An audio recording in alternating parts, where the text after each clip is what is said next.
வணக்கம். இன்றைக்கி இருக்க காலகட்டத்தில் பார்த்தீங்கன்னா மக்கள் அனைவருமே சோலார் எனர்ஜி, அதாவது சூரிய மின்சக்தியை அதிக அளவில் பயன்படுத்திட்டு வராங்க.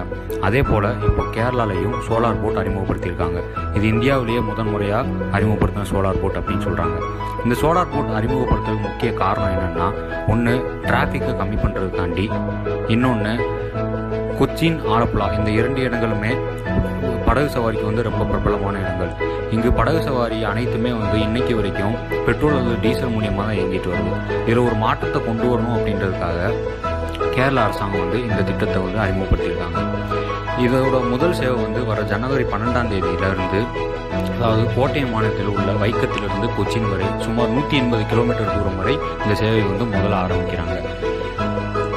இந்த சோலார் போட்டில் சுமார் 75 பயணிகள் வரை பயணிக்கலாம் அப்படின்னு சொல்கிறாங்க.